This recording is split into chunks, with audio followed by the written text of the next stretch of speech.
This is Karen with NewClevelandRadio.net, and it is time for the Intentionality Gurus with Candace Pollock.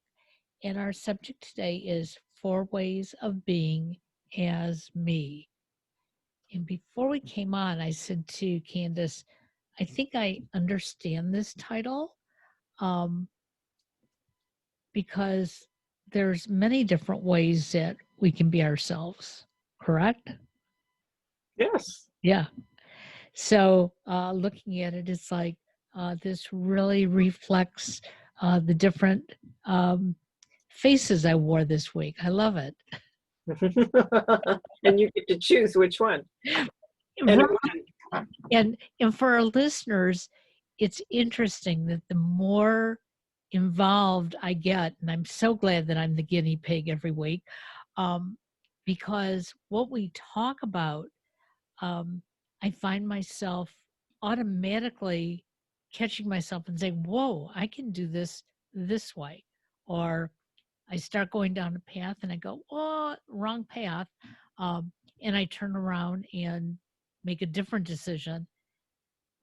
And it's interesting that my decisions are getting better. I mean, I'm not perfect, obviously, but they are getting better, and I love it.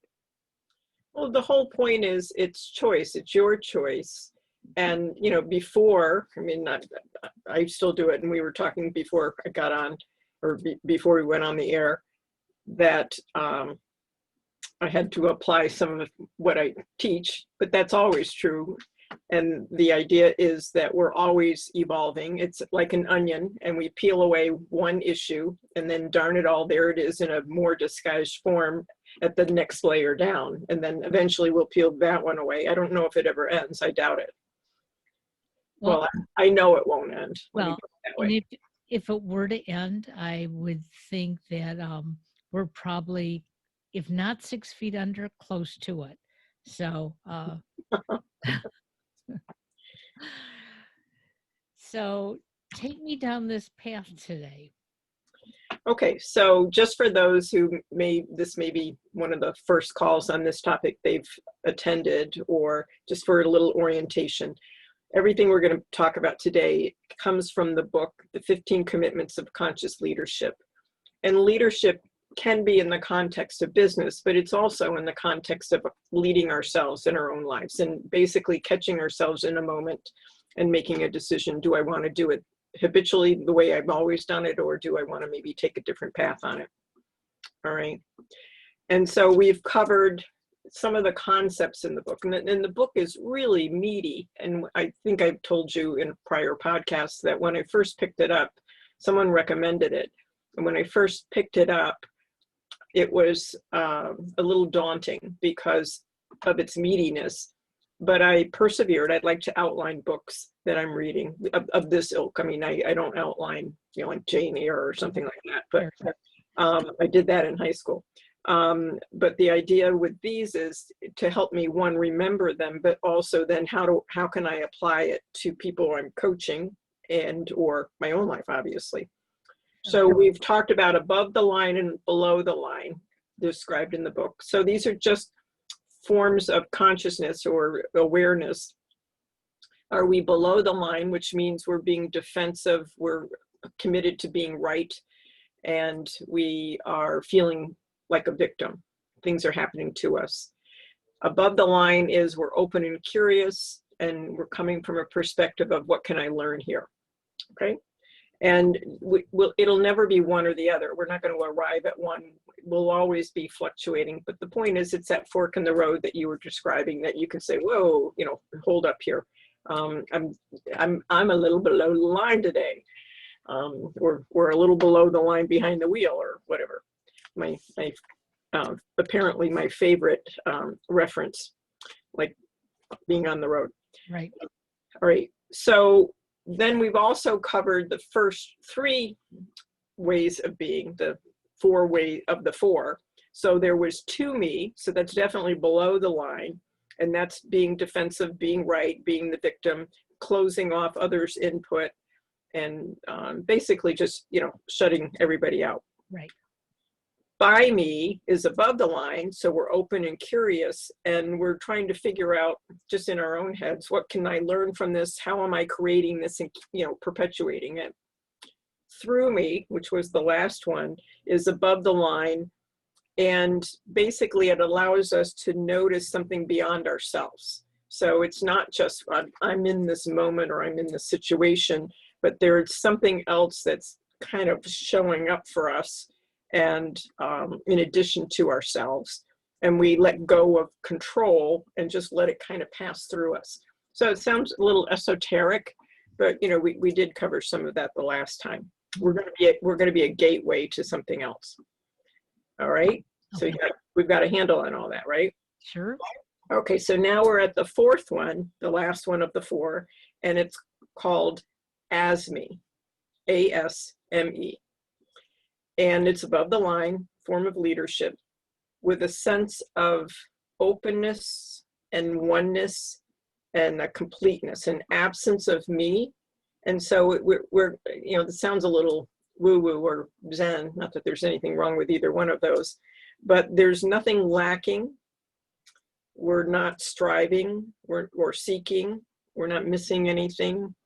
It just is. And we are letting whatever is happening happen without resistance and upset. Okay. So how does that square with what you were thinking when we first got on the call? Um, that's sort of what I was thinking. Because this past week, I had a family issue where my youngest son, who still lives at home, the pandemic is really getting to him. Even though he's back to work and everything, he's feeling almost like the victim. And he goes through this, and especially around holiday time. And he confronted both me and my husband about it. And in the past, I always took it very personally, like, you know, oh, it's my fault. You know, what can I do to make him happy? But what happened was I listened to it, I absorbed it, but I didn't take it upon myself to be responsible. And I didn't let it trigger me. And so it was almost like, you know, okay, this is going on and nothing new about it. And it's nobody's fault. It's just your feelings. And, you know, I'm just going to take the next step in my life. How much of that was conscious thought and how much of that was instinct? Um, it's interesting because as he was describing his angst to me, I almost went on this autopilot that said, you know, you're not going to get upset. So I put thought into it because in the past, I wouldn't have put thought into it and I would have either gotten upset or gotten angry. This time it was like, okay, I'm just going to stay neutral. And I've been doing that for the last couple of days. That, you know, it is what it is, and we'll get through it. I'll get through it. And there's nothing that I have to do. And how was that for you? Slightly difficult, but at the same time, as difficult as it was or is, I feel more at peace with myself because I'm not striving to be the fixer, you know, being mom or Karen on demand that has to make sure that everybody is happy, because if they're happy, I'll be happy. For the first time, I feel like I'm content and I'm not concerned about how, you know, if they are or not, because that's their responsibility. So feeling content for yourself, how does that show up for you? Um, I can still go about doing what I need to do, uh, not worrying if another shoe is going to drop. Um, that if I say the what he may consider to be the wrong thing, um, that's not necessarily, reflecting on me. It's not that I'm a bad person. It's he just doesn't like it. And I'll listen to why he may not like it, but it doesn't necessarily mean that I need to make any changes. And So that feels comforting. Um, for the first time in my whole life, 70 plus years, that I can say, um, it's not my responsibility to fix the world. that must be freeing. It is. It certainly is. And I know there will be days that I will be the fixer, uh, because I don't think that totally goes away. But it's now that I can choose what to fix and what not to. And how does it impact your thoughts or relationship with your son? Actually, it's interesting that he seems to be pretty content with the way I'm taking it, or took whatever it was that he said. In fact, we ended up watching TV together last night, which is a rarity. And he even said, this is sort of fun. And um, I didn't make a big deal of it. In the past, I probably would have said, oh, that's so nice. Let's do this again and plan a date. And it was like, oh, that felt nice. And I said, I may have said something like, oh, that's good or something like that. But I didn't make it into a production. And then this morning before he left for work, he said, thanks for being you. And, I wasn't quite sure what he meant, other than that he's comfortable with my relationship and that I didn't get all intense about, where his headspace is right now. So to me, it sounds like you allowed yourself to be you and you allowed him to be him. Right. Absolutely. And so where else can that show up for you? It can show up between me and my clients. Just, everyday issues where, um, somebody cuts you off in traffic, and, instead of thinking, oh, they cut me off. Okay. They were cutting a car off. But instead of taking that personally, it's like, okay, it happened. I'm okay. Let's go on. And then in terms of the bigger picture for your life, what opens up for you then? Right now, I'm feeling calmer, and health wise, it's probably a very good thing. Um,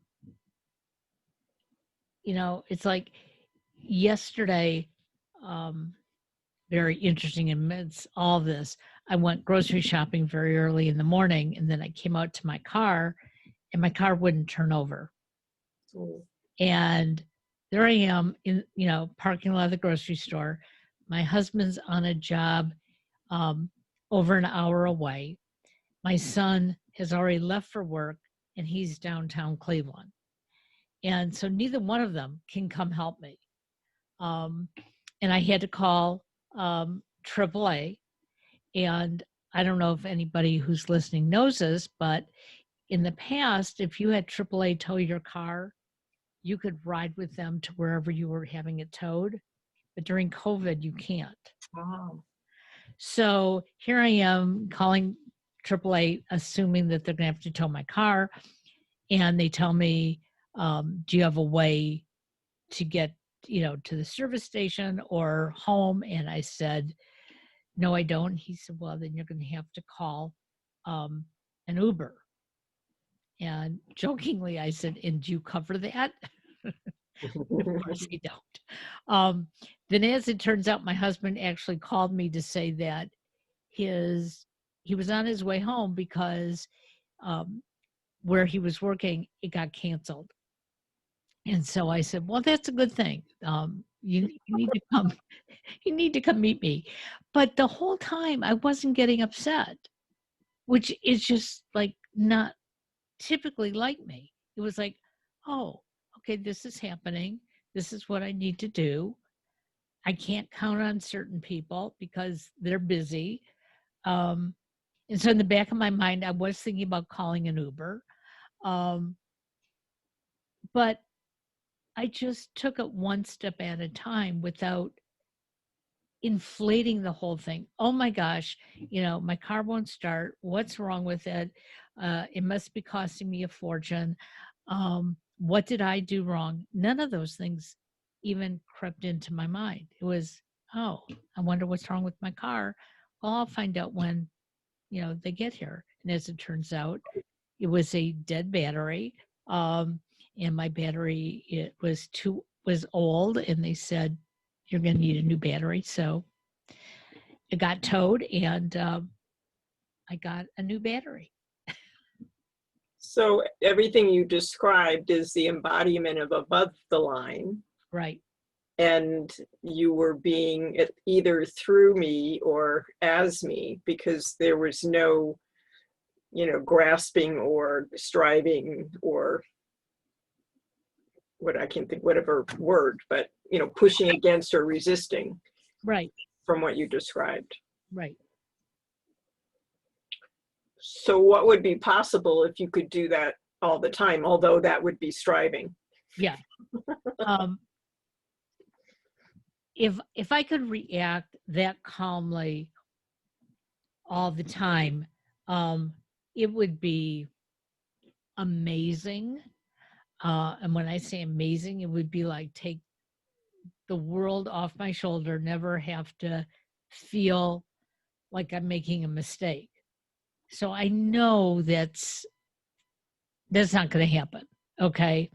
Even, there's going to be some time that I'm going to be in a situation like yesterday, and something else is going to trigger me to yell at my car, to be upset that there's nobody around to, you know, come pick me up.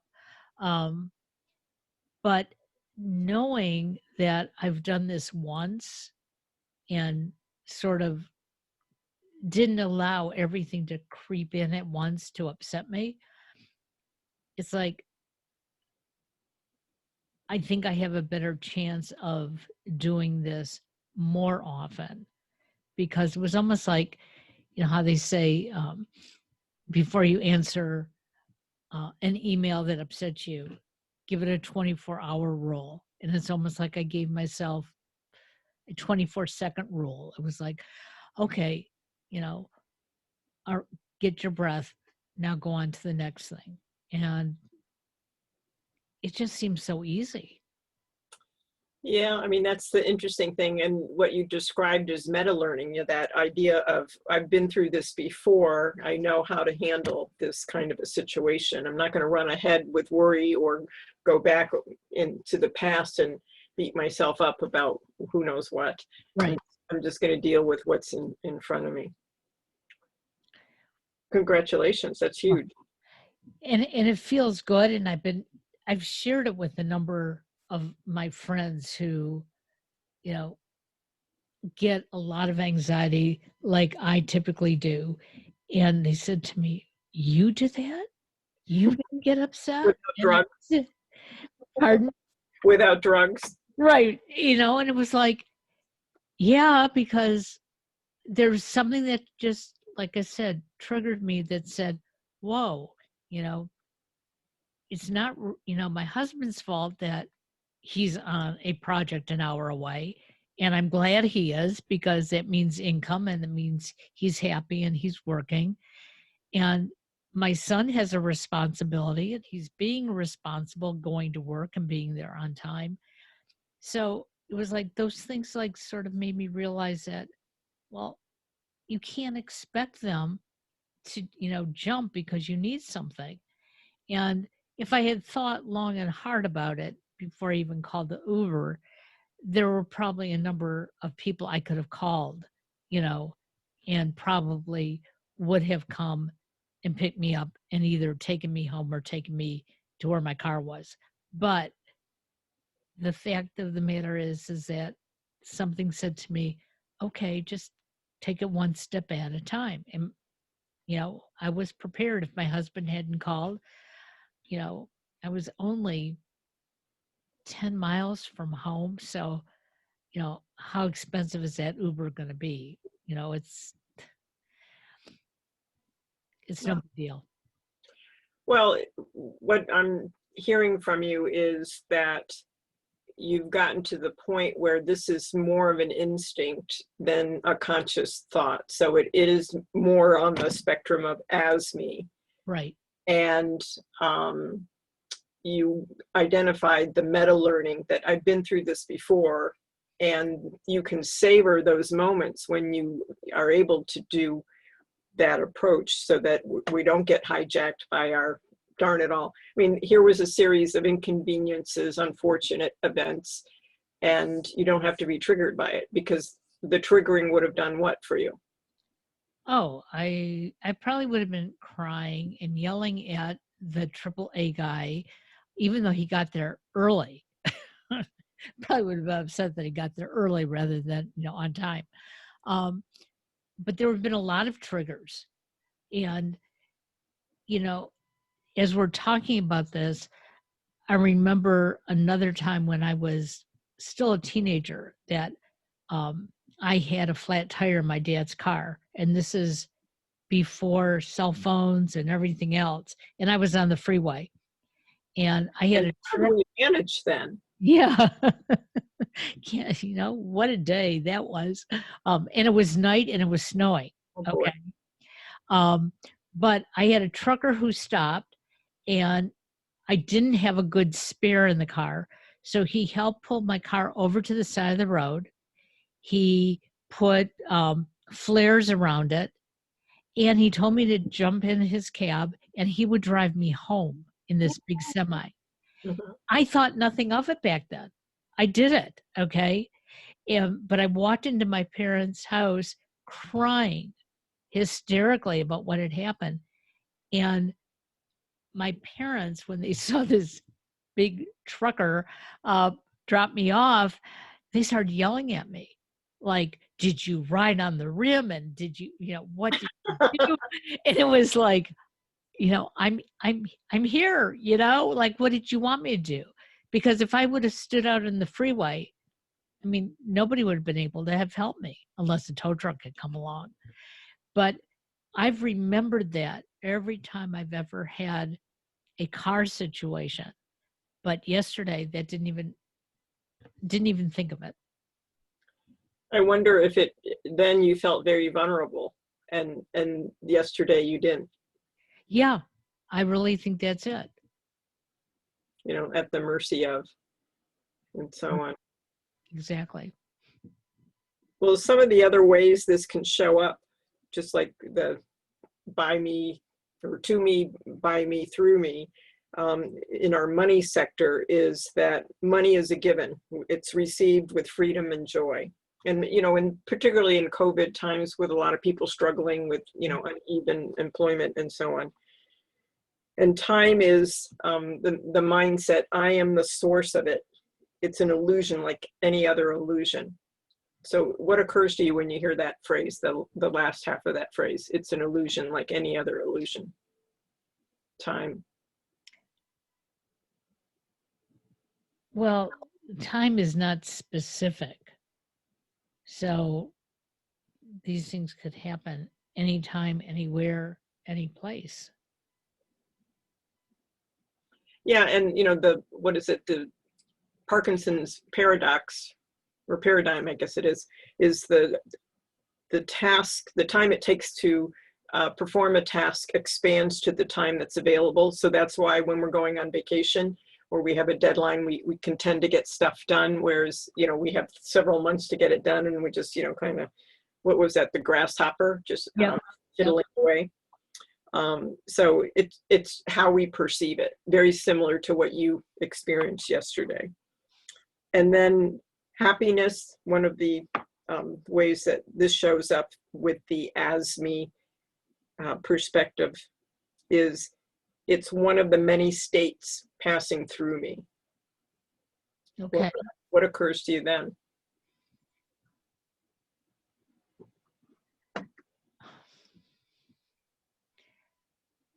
Well, I don't think we have this way of absolutely making ourselves happy. I think it's situations that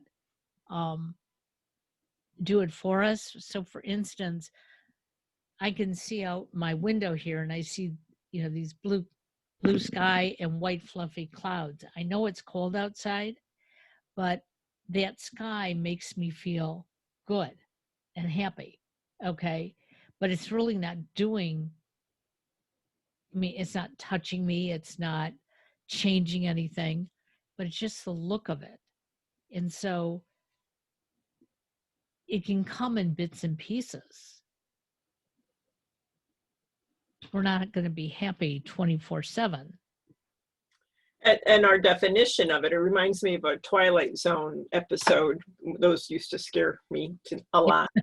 But it was when doctors were looking over a patient who had had plastic surgery, and then when they finally took the bandages off, she had been a beautiful woman apparently by our current standards, but when they took the bandages off, she was beautiful, and they were shrieking because by wherever they were standards, some planet apparently, that was frightening, just as we would look at some kind of hideous creature. Right. And it's in perspective again.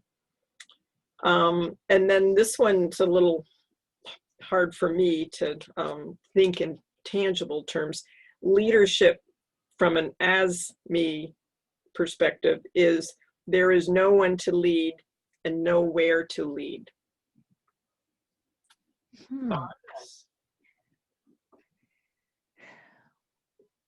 Well, if there's nowhere to lead, you're sort of like in limbo. And no one to lead. You don't have enough confidence in yourself to lead, or confidence in anybody else around you. But if as me comes from the perspective of there's no striving or needing or wanting, how do those correlate with leadership? Yeah. Gosh, I have no idea. Yeah, I mean, I don't necessarily have the answer. I mean, that's what intrigues me about this book. I mean, it's, you know, a lot of it is things I'm trying to understand for myself. And I just like to, you know, twist my brain around, not all the time, but much of the time. And then the last one is about purpose. So an as me perspective is it's impossible to be off of our purpose. And being and purpose are the same. So how might that show up? So even if you know, are striving for something, and you are sort of in the zone, it doesn't necessarily mean that you're going to reach it or find the success that you envisioned. It just means that you're striving for it, that you're taking the steps, and you may get there and you may not get there. Yeah, and you're not experiencing it in the moment because you're busy striving. Right. Right. And so that way we can't be our purpose or be purpose because we're busy being something else. Right. Well, Right. clone ourselves. Maybe that will be available soon, just like cell phones finally came into being for us. Yep. for better or for worse. So those are the 4 ways of being. And it sounds like you've applied most of them already. Well, as I've mentioned to a number of people, um, and I'm hoping that we're going to get you on Elisa's show so we can talk about, how personal personal coaching helps you really dig inside yourself, but in a different way than therapy does. Um, and I find myself sometimes teetering, thinking, well, this is working for me, but now should I go talk to a therapist about why it's working for me?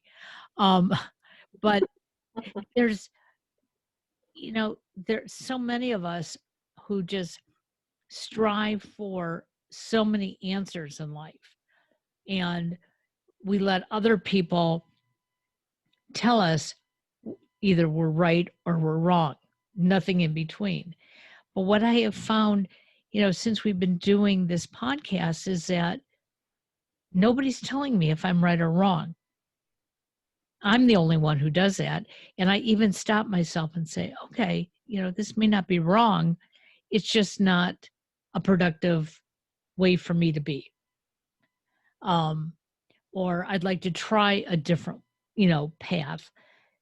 That that is so enriching at the end of the day because I can start measuring my progress not so much in exactly what I've done, but the fact that it's become natural.